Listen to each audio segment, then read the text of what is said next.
Antes de abordar el par biomagnético como método terapéutico, que hay que recordar, la técnica del par biomagnético es un método terapéutico. Con reconocimiento oficial, no. Hoy en día todavía no cuenta con reconocimiento oficial ante la ley. ¿Qué significa? Dentro de la Constitución, en el área de terapias alternativas, debe de entrar el par biomagnético y ahorita no está. ¿Quién sí está ahí? La homeopatía. La homeopatía sí cuenta con validez oficial.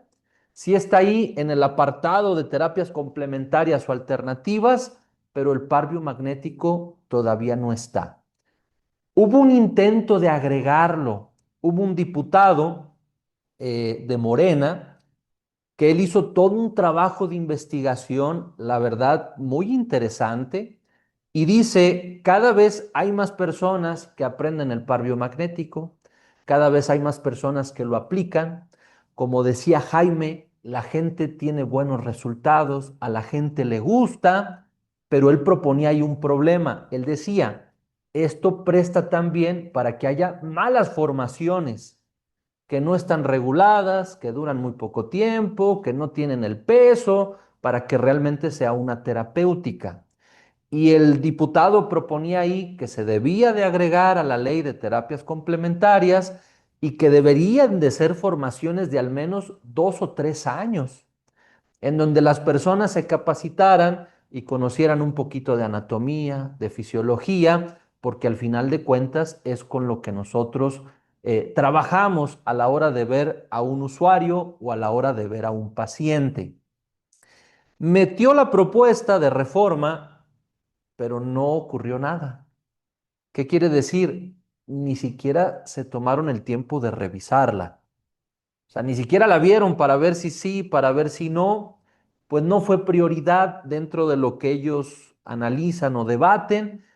Pasaron 2 años y la propuesta simplemente venció y no fue tomada en cuenta. Esperemos que más adelante sigamos habiendo más terapeutas en par biomagnético y que eso obligue, ¿verdad? Porque finalmente es lo que obliga a que las leyes puedan ir cambiando o se puedan ir reformando para que poco a poco nos puedan dar también un lugar dentro de esa parte. Si oficialmente, Jorge Luis, no se reconoce el par biomagnético, ¿cómo es que aquí tenemos validez oficial, verdad? Anteriormente, nuestra certificación estaba dentro de la Secretaría de Educación Jalisco. El programa, ellos lo observaron, ellos al final de cuentas lo certifican y ellos emiten el documento. Hoy en día, nuestro diplomado lo movimos a otro organismo gubernamental que está vinculado también a la Secretaría de Educación, pero que a nosotros se nos hizo muy interesante porque nos da el rango de diplomado, pero aparte tiene que ver con la parte laboral. Entonces, ahora el diplomado lo avala un organismo gubernamental que también es parte de la Secretaría de Educación y se llama IDEF. Por ahí luego les mandamos las siglas IDEF. Es un organismo gubernamental federal que te va a dar la posibilidad de tener a ti un diplomado que ellos han visto toda la carga curricular, la han aceptado y le deciden dar esa validez oficial. Nosotros tenemos un contrato con ellos para que nos den esa validez. Ahorita lo tenemos por un periodo de 2 años. Entonces, es un organismo de gobierno que agarra el programa, observa todo lo que nosotros impartimos, ve que cumpla los lineamientos que ellos piden y lo avalan como algo que te capacita para trabajar. Entonces, eso nos gustó mucho porque el de la Secretaría de Educación se quedaba mucho en algo de enseñanza, de aprendizaje. Pero ahora que estamos en este mismo organismo que también es parte de la educación, ya te avala como algo que te permite dedicarte a ello. Y si en algún momento alguien quiere ir a sacar una licencia, ¿verdad? Lo puede hacer dentro del área de la terapia alternativa. Entonces, vamos empujando, ¿verdad? para que al tiempo de que ya hay instituciones gubernamentales que nos respaldan como biomagnetistas o terapeutas en par biomagnético, poco a poco esto presione para que en algún momento se reforme la ley y pueda entrar también ahí lo que es el par biomagnético. Entonces, el par biomagnético es un método terapéutico indispensable para comprender el fenómeno físico del magnetismo. Magnetismo es la fuerza que ejercen los imanes. Ese es el magnetismo. Par biomagnético es un método terapéutico. Por ahí está también magnetoterapia, que a lo mejor ya lo han escuchado, es otro método terapéutico. Pero podríamos decir el que sobresale, el que en poco tiempo se ha posicionado, obviamente por los resultados, ha sido el par biomagnético, porque la magnetoterapia ya se venía aplicando desde antes, pero los resultados, el alcance, pues no trascendían hasta que llega el par biomagnético, hasta que llega el doctor Goiz y tenemos ahorita más de 38 años con la técnica del par biomagnético y desde mi visión y desde mi perspectiva, seguimos avanzando, seguimos trabajando. El biomagnetismo no surge como una técnica aislada ni tampoco empírica, sino como una aplicación clínica de principios físicos que van a regir la materia, los campos electromagnéticos y también la interacción entre las diferentes cargas eléctricas. Y el objetivo es que tú puedas conocer todo ello. ¿De qué manera influyen estos campos en la materia? ¿Cuáles son estos campos electromagnéticos? ¿Cómo interactúan las cargas? Y que si alguien te pregunta qué hace el par biomagnético, tú le puedas responder. Porque el que luego las personas desconozcan nuestra terapia es responsabilidad nuestra. No le explicamos al usuario le preguntan, ¿y qué te hicieron? Pues quién sabe. Pero pues bien raro, me empezó a ya mover los pies, me empezó a poner unas cosas en el cuerpo y me sentí re bien, pero no sé ni qué me hizo. ¿Quién tiene la responsabilidad de explicar? Yo como terapeuta, porque luego la persona se puede empezar a imaginar cosas raras. Y la otra, te preguntan y tú también les contestas, bien raro. Entonces, hay que capacitarnos para entender qué es lo que estamos haciendo. Hay que capacitarnos para entender nosotros y que las personas también nos puedan entender de una forma sencilla qué es lo que hacemos en la terapia. El objetivo de esta revisión, porque nos vamos a meter a temas de física, pero el objetivo no es formar físicos, ¿verdad? O sea, no vamos a formar físicos. Vamos a ver un poquito lo que nos ayuda a entender lo que hacemos, pero la idea no es que tú seas físico. Vamos a establecer con todo ello las bases necesarias para comprender por qué un campo magnético puede interactuar con un sistema biológico, que esto es donde hay mucha controversia, o los que señalan que esto no funciona y que esto no sirve, es lo que dicen, es que un campo magnético generado por un imán que es de mediana intensidad, la crítica es que ese campo magnético no puede interactuar con un sistema biológico. Eso es lo que señalan, ¿verdad? O es lo que argumentan para decir que nuestra técnica no tiene un soporte, pero podemos decir y afirmar que sí puede interactuar el campo magnético de un imán con un sistema biológico. Y es lo que vamos a ir viendo, ¿verdad? Todo esto bajo ciertas condiciones que influyen en su regulación. La idea es que ese sistema biológico se pueda regular a través de la aplicación de los campos magnéticos, pero para ello se requieren condiciones. No solo es poner imanes por poner. Un campo magnético puede ser terapéutico, pero también puede no ser terapéutico. Por eso de ahí que surja una formación que nos pueda ayudar a utilizar los imanes correctamente, ¿Para qué? Para poder regular ese sistema biológico. El magnetismo sabemos que es un fenómeno físico por el cual los diferentes materiales van a ejercer fuerzas de atracción o de repulsión sobre otro material. Aquí en la imagen tenemos un imán, ¿verdad? Este imán que parece una herradura, que si nosotros lo acercamos hacia el hierro, que en este caso son las monedas, podemos saber que son de hierro por cómo se empiezan a agrupar aquí, en las puntas o en los extremos del imán. ¿Qué es lo que va a ocurrir? Acerco el imán, en este caso a las monedas, y genera una fuerza de atracción. Todas las monedas se empiezan a ir hacia el imán.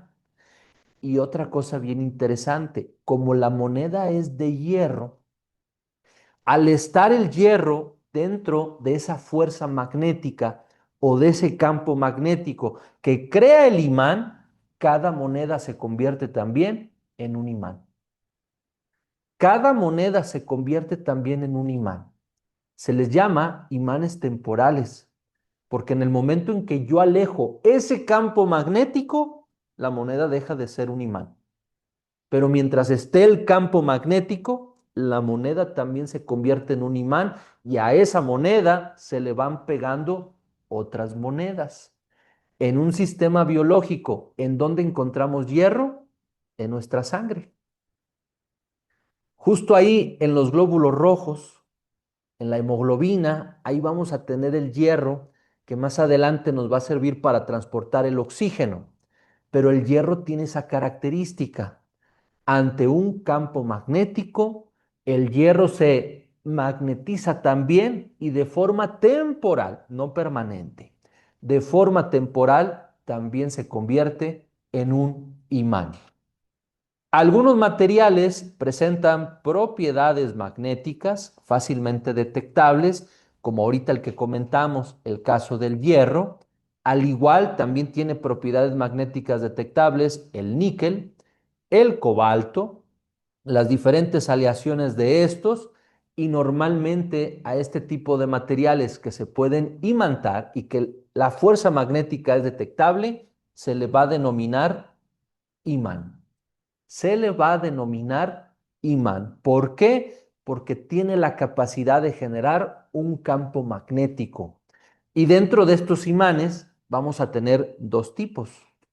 Los imanes temporales, como les dije ahorita, fue el caso del hierro, de manera temporal se convierte en un imán ante la presencia de un campo magnético y vamos a tener otro tipo de imanes que se conocen como imanes permanentes. Los imanes que nosotros usamos para la terapia pierden su campo magnético, la respuesta es no, no lo pierden, lo pueden mantener y a eso se le conoce como imanes permanentes. Entonces, temporal, el que al estar dentro de un campo magnético se convierte en un imán. Permanente, el que aún sin estar en el campo magnético sigue manteniendo su propiedad magnética. Sin embargo, es importante señalar que todos los materiales pueden llegar a ser influenciados en mayor o menor medida por la presencia de un campo magnético, aunque no todos van a lograr un magnetismo permanente. Entonces, el magnetismo es una de las fuerzas fundamentales de la naturaleza, porque todo puede ser influenciado, ya sea atrayéndose o repeliéndose del imán. Y como todo puede tener esa característica, el magnetismo lo va a influir a todo, pero no todo tiene la condición o la característica de convertirse en un imán permanente. Por ejemplo, ¿nuestro cuerpo puede ser influenciado por los imanes? Sí, pero a tal grado que me va a traer un imán y me voy a pegar a él, no. La influencia es a una medida pequeña. Aunque por ahí me ha tocado ver personas en este tiempo que llevo dedicándome a los imanes, que cuando usamos imanes de lenteja, algunos se acordarán de los imanes de lenteja, de pronto tomas un imán en tu palma de la mano y el imán se para, como si algo lo repele. ¿Qué lo repele? El campo magnético de tu cuerpo. Luego te lo quieres volver a poner para ver si otra vez genera ese efecto de repulsión y ya no se da. Porque los campos magnéticos en nuestro cuerpo son fluctuantes, no son estáticos. El campo magnético del imán no cambia, todo el tiempo es el mismo, pero en nuestro cuerpo, aparte de que son pequeños, van a ir cambiando, van a ser cambiantes o fluctuantes dependiendo los procesos metabólicos del propio organismo. Los fenómenos magnéticos fueron conocidos desde la antigüedad. En la antigua Grecia se pudo observar que ciertas piedras tenían la capacidad de atraer el hierro. Acuérdate que el primer acercamiento que nosotros los seres humanos tenemos con el magnetismo fue a través de algunos minerales. Esta es una piedra que tiene propiedades magnéticas. O sea, puede atraer al hierro o puede atraer algunos elementos y puede repeler algunos. Por ahí tengo algunas piedritas de magnetita. Ahora que veamos la clase de los imanes, por ahí me las voy a traer para que las puedan ver y se van a dar cuenta que literal son piedras, pero con la capacidad de generar fuerza magnética y atraer o repeler algunos otros elementos. Estas observaciones en un inicio se llevaron en la región de Magnesia del Meandro, en Asia Menor, y de ahí se acuñó el término de magnetismo. De ahí se acuñó el término de magnetismo y a la piedra se le llamó magnetita. Yuri,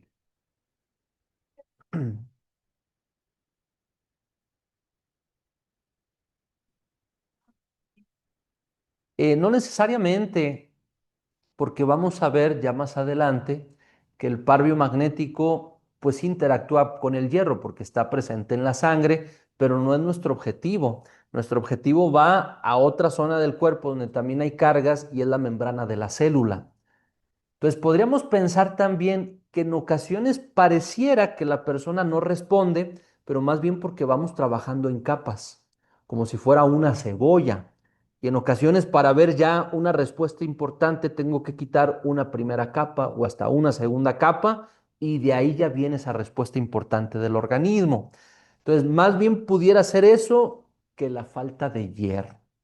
Si la falta de hierro realmente no nos juega un papel tan importante dentro del par biomagnético.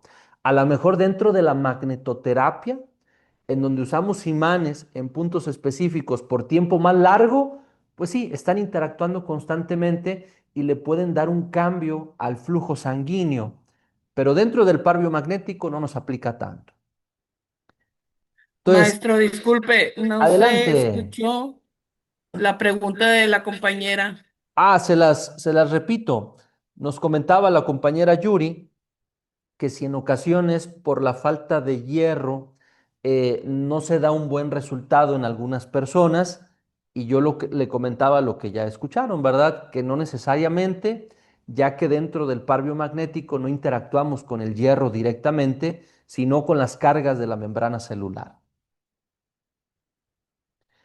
Ahorita que vayan surgiendo alguna pregunta, me levantan la mano para pasarles el micrófono y que los escuchen también con el otro micrófono.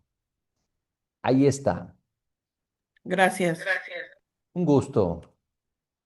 Dichas piedras fueron denominadas imanes naturales. ¿Por qué imanes naturales? Porque se extraen de la naturaleza. Están presentes en la tierra, en el subsuelo, y a esto se les llama imanes naturales porque no tienen que pasar por un proceso industrial para generar ese campo magnético. También se les llamó, como ahorita les acabo de decir, magnetitas. Es el nombre que se les da a estas piedras como magnetitas. Además, se observó que los trozos de hierro atraídos podían a su vez atraer a otros. lo que evidenciaba una propiedad que se podía transmitir, que de ahí luego van a surgir los imanes no naturales. Cuando ciertos elementos o ciertos materiales entran en ese campo magnético del imán natural, puede adquirir propiedades. Por eso dice aquí, un material puede transmitir la propiedad magnética a otro, siempre y cuando tenga dentro de su composición los elementos que le permitan también crear o generar una fuerza magnética. El primer filósofo que estudia el magnetismo fue Tales de Mileto, allá en el 625 al 545 antes de Cristo. Él ya planteaba que ciertas fuerzas invisibles actuaban en la naturaleza. Y obviamente, al decir ciertas fuerzas invisibles, ¿a qué se refería? Al magnetismo. ¿Por qué invisible? Porque yo no lo puedo ver, lo puedo sentir como fuerza. Y de hecho se utiliza como fuerza. Hay trenes de levitación magnética en donde esta fuerza invisible saca su potencial y tiene la capacidad de movilizar un tren. Los motores eléctricos de hoy en día utilizan los imanes, los celulares. ¿Qué quiere decir? Se extrae la fuerza del magnetismo y se utiliza para la tecnología, pero no la podemos ver. El campo magnético es invisible a nuestros ojos, pero sí la podemos sentir. Sí puedo sentir que dos imanes se repelen y que no los puedo unir, o puedo sentir que dos imanes se atraen. Entonces, el magnetismo es invisible para nuestros ojos, pero como fuerza se puede sentir, como algo que te jala o como algo que te avienta. En China, las primeras referencias al magnetismo aparecen en un manuscrito del siglo IV, cuarto antes de Cristo, el cual se llamaba El libro del amo del Valle del Diablo, en donde se menciona que la magnetita trae al hierro hacia sí o bien es atraída por este.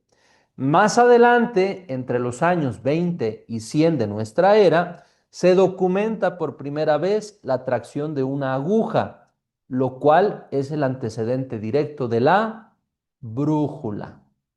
Aquí tenemos la brújula. Antes de la brújula, ¿qué fue lo que ocurrió? Se empezó a ver que la aguja podía ser atraída. Y ya después se observa que efectivamente la atracción la genera nuestro planeta.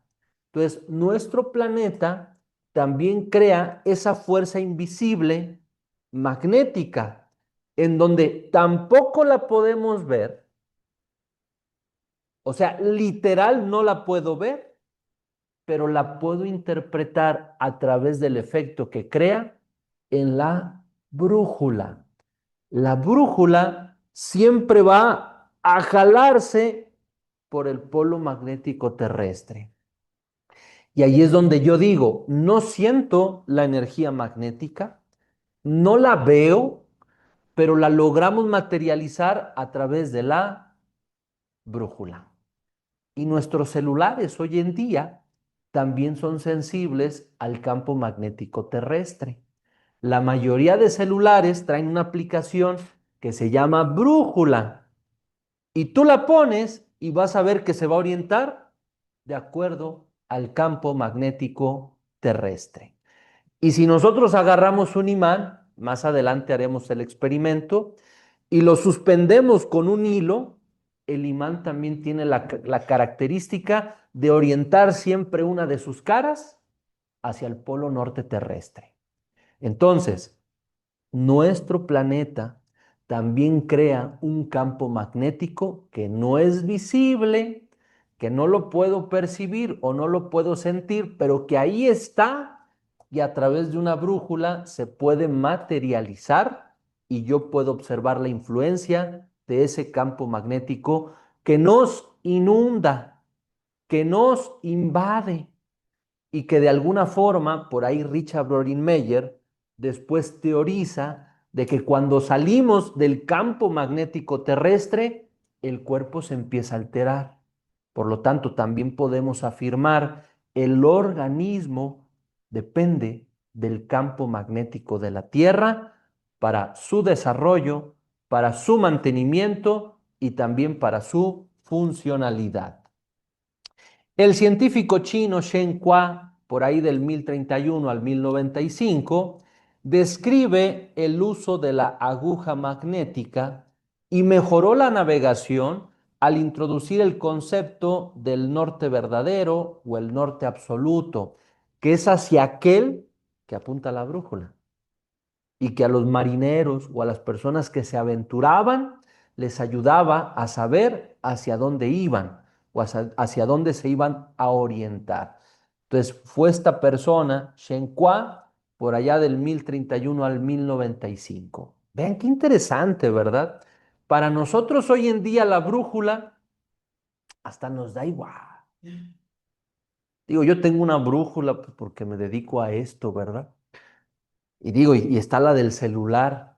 Es más fiable las brujulitas estas sencillas, que te cuestan 10 pesos, 15 pesos, que la del celular. Pero bueno, pues ahí está también la del celular. Pero ya no es algo que a nosotros nos asombre. Es más, ni utilidad de alguna forma le encontramos, porque ya nos orienta el coche, nos orienta el celular, tenemos los mapas, pero imagínate en aquel entonces la gente no se orientaba fácilmente y cuando surge la brújula fue algo maravilloso. De los primeros descubrimientos, ¿verdad? Que el ser humano pudo utilizar para trazar rutas, para poder orientarse y llegar a otros lugares y poder luego generar los mapas. Entonces, ahorita para nosotros la brújula pues está bien, ¿verdad? A lo mejor para un niño que ve ahí como la agujita señala para siempre al mismo punto, pero ya no le vemos toda esa importancia o relevancia, pues que obviamente en su momento tuvo, y lo entendemos, la tecnología ha avanzado a pasos bastante agigantados, que descubrimientos como la brújula, aunque se siguen utilizando para todo, el tema de orientarnos, pero creo que ya nadie le sorprende o le llama la atención ver una brújula. Para el siglo XII, la brújula empezó a ser utilizada con fines prácticos. En Europa, Alexander Neckman documenta su uso en 1187, porque acuérdate que la brújula viene de China y este señor es el que la empieza a introducir a Europa, marcando la difusión del conocimiento magnético en Occidente. ¿Por qué la brújula es indispensable para hablar del conocimiento magnético? Porque la brújula es sensible al magnetismo terrestre. Entonces, cuando la empieza a introducir este señor, llama la atención. ¿Qué es esa fuerza? ¿Qué es lo que jala la agujita? ¿Qué es lo que está ahí? Y es cuando el ser humano pues empieza todavía más a interesarse por la fuerza magnética. Durante el siglo XIII, perdón, durante el siglo XIII, Peter Peregrinus de Maricourt realizó experimentos sistemáticos sobre el magnetismo y escribió el primer tratado formal sobre las propiedades de los imanes, describiendo por primera vez y de forma muy detallada los polos magnéticos y el funcionamiento de la brújula. Como podemos ver aquí en nuestra imagen, ahí está la Tierra. La Tierra tiene polos y si se fijan, tiene líneas de fuerza, igual que un imán. Las líneas de fuerza normalmente salen del polo negativo, tal como lo vemos aquí. Las líneas de fuerza salen del polo negativo siempre y van a moverse hacia el polo positivo, tal como lo describe la imagen. Así es en un imán, así es en la Tierra, que podríamos decir es un gran imán. Siempre la línea de fuerza sale del polo negativo y se va hacia el polo positivo, del polo negativo hacia el polo positivo. ¿En dónde tenemos la neutralidad? Justo al centro, que es donde está la línea del ecuador. Ahí, en esta línea del ecuador, es donde está la neutralidad. ¿Qué quiere decir? Es donde es menos fuerte la energía magnética. ¿En dónde es más fuerte? En donde las líneas están más juntas. En el polo norte, en el polo sur y en el polo norte es donde la línea va a ser más fuerte. Y curiosamente, se observa que los tratamientos de par biomagnético son más rápidos. No quiere decir más efectivos, pero sí más rápidos en donde está la neutralidad. Y tiende a haber problemas un poquito más complejos entre más nos acercamos a los polos magnéticos terrestres. O sea, donde es más fuerte esta energía magnética, puede haber un poquito más de alteraciones. Entonces, la Tierra también se comporta como un imán, tiene un polo positivo, tiene un polo norte, tiene una línea neutra, las líneas de flujo salen de un lado para el otro, y la pregunta y lo que vamos a ir viendo más adelante, ¿para qué tiene la Tierra un campo magnético? ¿Para qué tiene nuestra Tierra un campo magnético? Para apoyarnos a nosotros. O sea, le interesamos tanto a nuestro planeta que crea un campo magnético para ayudarnos. La respuesta es sí, pero no nos ayuda únicamente el campo que interactúa con nosotros. El campo magnético terrestre, su acción principal es desviar la radiación solar. Desvía la radiación que viene del Sol gracias a este campo magnético, y al no chocar de lleno la radiación solar en nuestro planeta, puede existir la vida y la basura cósmica que también es desviada. Si no estuviera este campo, por ejemplo, Marte no lo tiene. La vida como nosotros la conocemos en Marte no puede existir. A lo mejor hay otro tipo de vida que es resistente a la radiación solar, pero nosotros no somos resistentes a ella. Y la Tierra tiene esa condición o esa característica ideal para que la vida, llámense plantas, animales, el ser humano, se pueda desarrollar gracias a ese escudo que crea nuestro planeta, gracias a ese campo magnético.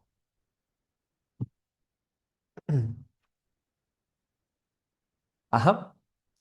El ecuador tiene la neutralidad. Ahí la fuerza magnética de la Tierra es como muy pareja.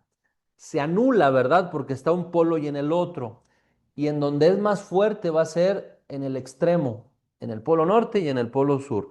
Ahí donde las líneas están más juntitas y es más fuerte la energía magnética. Y acuérdense, las líneas de flujo siempre salen de un polo negativo hacia un polo positivo. Siempre salen del negativo al positivo. Buscando el equilibrio de ambos polos. Así es.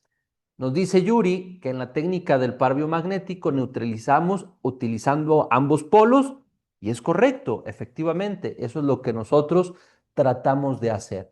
Quitar la polaridad de un lado, quitar la polaridad del otro, llegar a la neutralidad y que favorezca ese correcto funcionamiento. Nos dice aquí que más adelante científicos como Galileo Galilei mostraron interés también en el fenómeno del magnetismo, aunque en ese tiempo la falta de aplicaciones prácticas limitó su desarrollo en esa etapa de la historia de la humanidad. ¿Qué fue lo que ocurrió? Pues se quiso interesar, ¿verdad?, en esa energía, pero no le halló algo práctico y finalmente lo acaba dejando, pero le llama la atención también a Galileo Galilei. Un punto clave en la historia del magnetismo ocurre en el año de 1600, cuando el médico físico William Gilbert publica la obra que se llamaba The Magnet. En esta obra establece las bases del estudio científico del magnetismo, describiendo las propiedades de los imanes, la existencia de los polos magnéticos, demostrando también, como ya lo dijimos ahorita, que la Tierra se comporta como un gran imán. ¿Por qué nos interesa esto a nosotros? Porque ¿con qué hacemos la terapia? Con los imanes. Y estamos conociendo la historia en donde el ser humano se empieza a interesar por esta fuerza y que hoy en día es altamente relevante. Sin la fuerza magnética no existirían computadoras, celulares, toda la tecnología depende del magnetismo.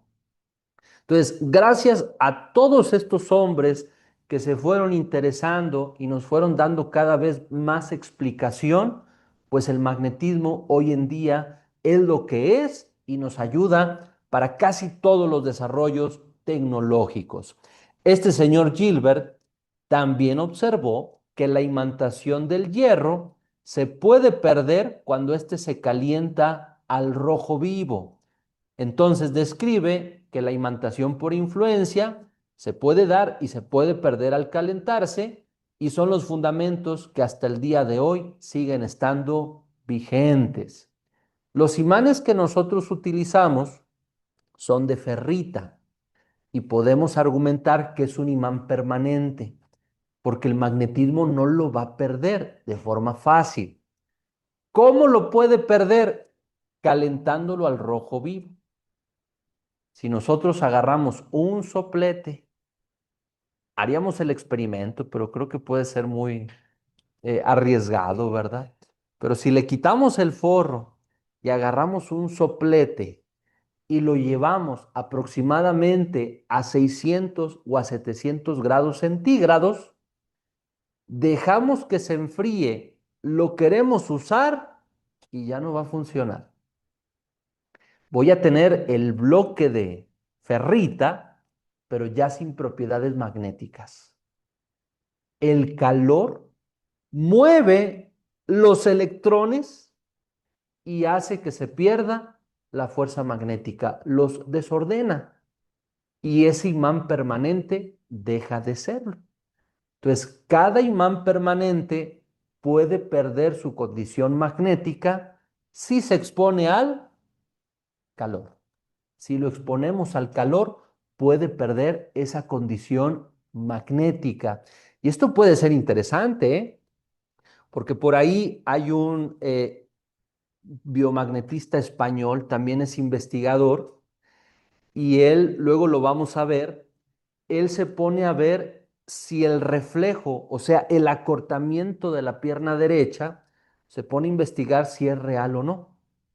Porque él señala que aquí nosotros, en México y en Sudamérica, que somos muy emocionales. Él dice, a la gente de allá no le ocupas dar explicaciones. Con que digamos, alguien se recuperó con imanes, todo mundo celebramos. ¿Cómo ocurrió? No nos importa. Él dice, a mí sí me importa. Y empieza a hacer esa investigación. Entonces, usa un grupo de control en donde les hace creer que tienen un imán, pero es un placebo.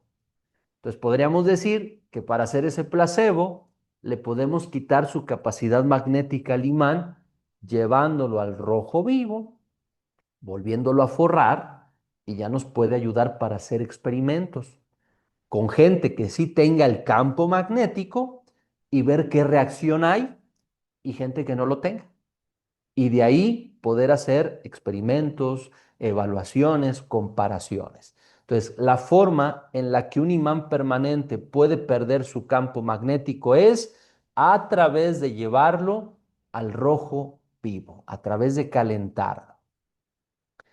El conocimiento del magnetismo permaneció limitado a los imanes naturales hasta que en 1820 Hans Christian Ørsted descubre que una corriente eléctrica genera un campo magnético a su alrededor capaz de desviar una aguja imantada. Entonces, en 1820 pasamos de usar la magnetita o las piedritas a lo que este señor nos dice. Si a través de un conductor metemos una corriente eléctrica, se forma un campo magnético. Entonces, él descubre que no solo en las piedritas o no solo en la naturaleza, no solo en la tierra se encuentra el campo magnético. También lo podemos crear a través de pasar una corriente eléctrica en un conductor y vamos a formar un campo magnético. Y a eso se le llama electroimán. Electroimán. ¿Han escuchado ustedes que hay unas camillas que generan campos magnéticos y que les llaman camas magnéticas? Y que únicamente la camilla va a generar el campo magnético cuando la conectas a la electricidad. Eso es lo que ocurre.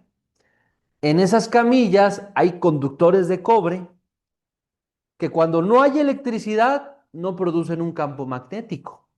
Pero en el momento en que tú las conectas a la electricidad, empiezan a producir un campo magnético.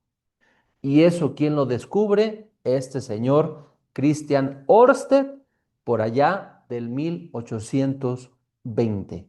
Desde ahí el ser humano dio un paso en el conocimiento del magnetismo y pasamos de lo natural a algo que ya se puede crear con electricidad. Posteriormente, científicos como André Marie Ampère, Carl Friedrich Gauss y Michael Faraday profundizaron en esta relación, dando origen a lo que se conoce como electromagnetismo. ¿Qué es esto que vemos aquí? A esto, si se fijan, tenemos el alambrito de cobre que se hace una bobina. Se le conectan los cables, que es por donde se les va a meter la electricidad. Y cuando la electricidad está corriendo por este alambre de cobre, ¿qué es lo que se va a crear? Un campo magnético, que va a ir líneas de flujo de un polo norte a un polo sur. Y si nosotros acercamos aquí un clavito de hierro, ¿qué es lo que va a ocurrir? Que se le va a pegar. Pero en el momento en que desconectas la electricidad, pierde completamente el campo magnético y el clavito ya no se le pega. El origen microscópico del magnetismo. Para comprender el magnetismo desde un punto de vista más profundo, es necesario analizar lo que ocurre a nivel microscópico dentro de los diferentes materiales. El magnetismo se origina en el movimiento de la carga eléctrica fundamental, en el movimiento del electrón. Esto que vemos aquí es la representación de un átomo. El átomo, que es lo que conforma a toda la materia, incluyéndonos a nosotros, porque también somos materia, está compuesto de un núcleo que tiene protones y que tiene neutrones. Y también va a tener los electrones, que son estos de aquí, que van a estar girando alrededor del núcleo. De este átomo que compone a la materia, ¿quién produce el magnetismo? Esto de aquí, el electrón. Los voy a señalar. Este es electrón, este es electrón, este es electrón. Lo que gira alrededor del núcleo son los electrones y son los que van a producir el magnetismo. Las propiedades magnéticas macroscópicas, o sea, grandes de los materiales, van a ser consecuencia de los momentos magnéticos individuales de los electrones que le componen.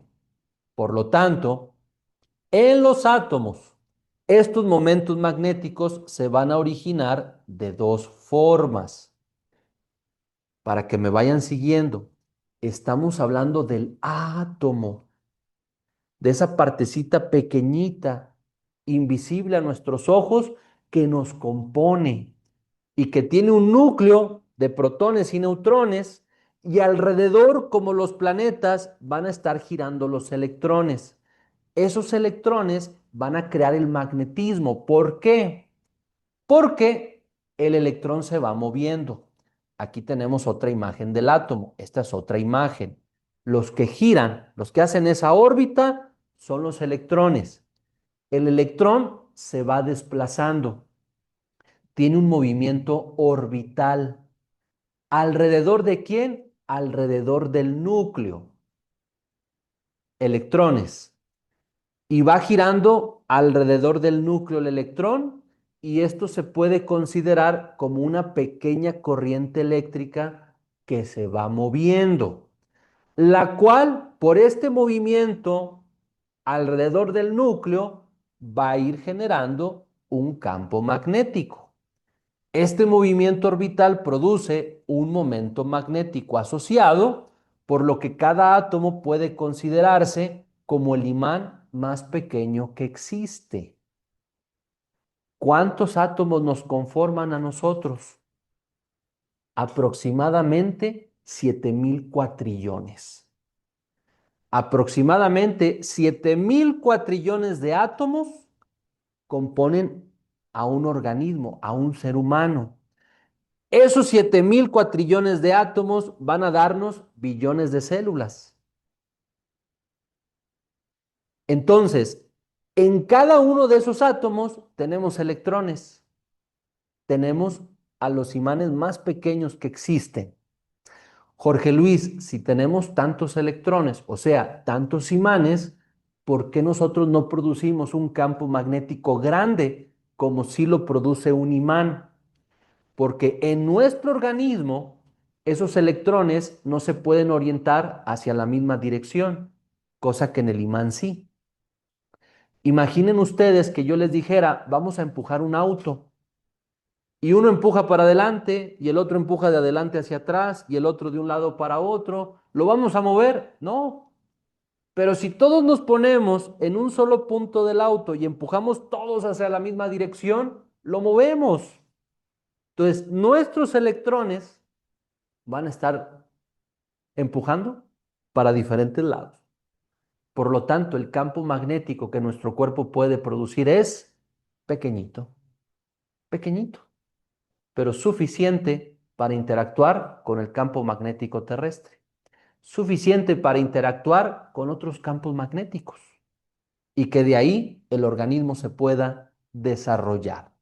El electrón tiene otro movimiento que también le permite generar ese campo magnético.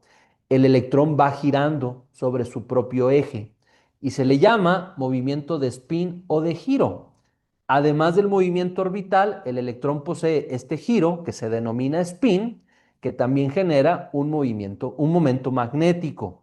Este momento se cuantifica mediante el magnetón de Bohr, el cual puede ser positivo o puede ser negativo, dependiendo el sentido del giro del electrón.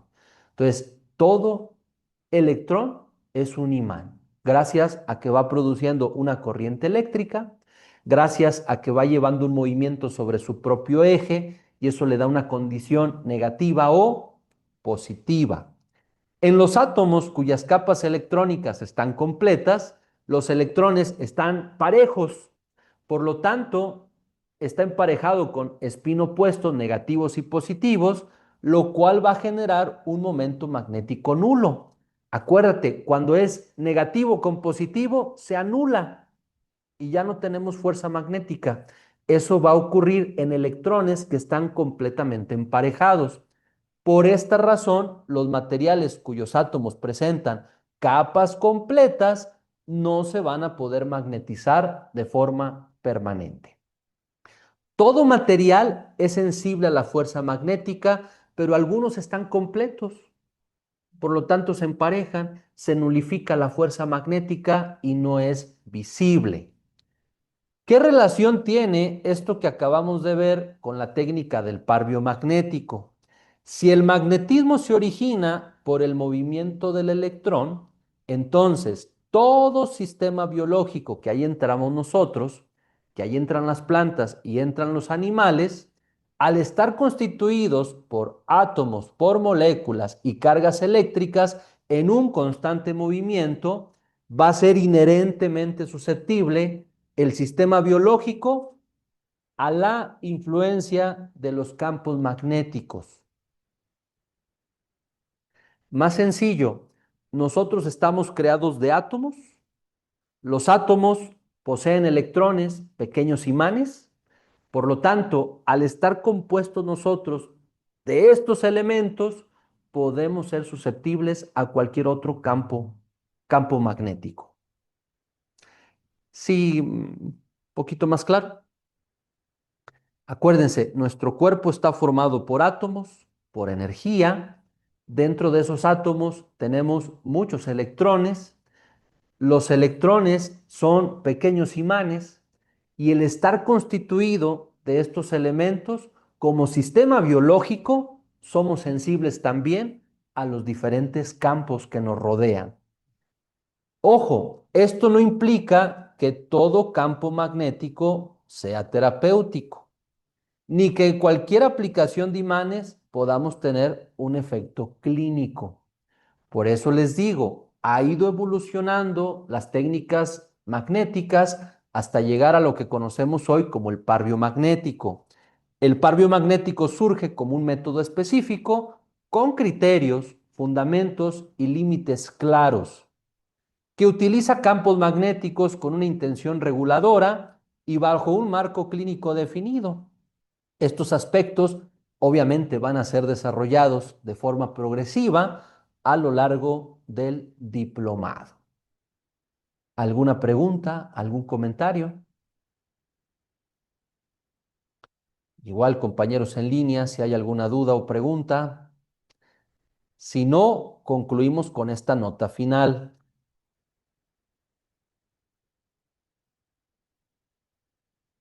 Siempre se ha hecho complicado. Lo vamos a seguir masticando para ver si lo logramos comprender de una mejor forma. Lo vamos a seguir viendo, pero hay que irlo, sí, lo vamos a ir aterrizando. Comprender el magnetismo desde su origen físico e histórico permite evitar interpretaciones simplistas, que de estas hay muchas hoy en día, o místicas o dogmáticas, que también lo vemos bastante. Y el objetivo del estudio del par biomagnético no es atribuir propiedades curativas universales al imán, sino comprender cómo, cuándo y bajo qué condiciones puede influir en la regulación de un sistema biológico, que eso es lo que vamos a ir viendo. Y la idea es eso, alejarnos de interpretaciones tan simples como de ordénale al cuerpo y va a ser un cambio importante. O místicas, ¿verdad?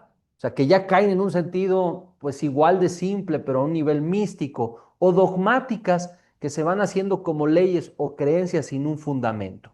Entonces la idea es apegarnos más a lo que ha tenido ya argumentos, demostraciones y una base o un sustento para que todos podamos caminar con esa base firme que nos deja el doctor Goiz.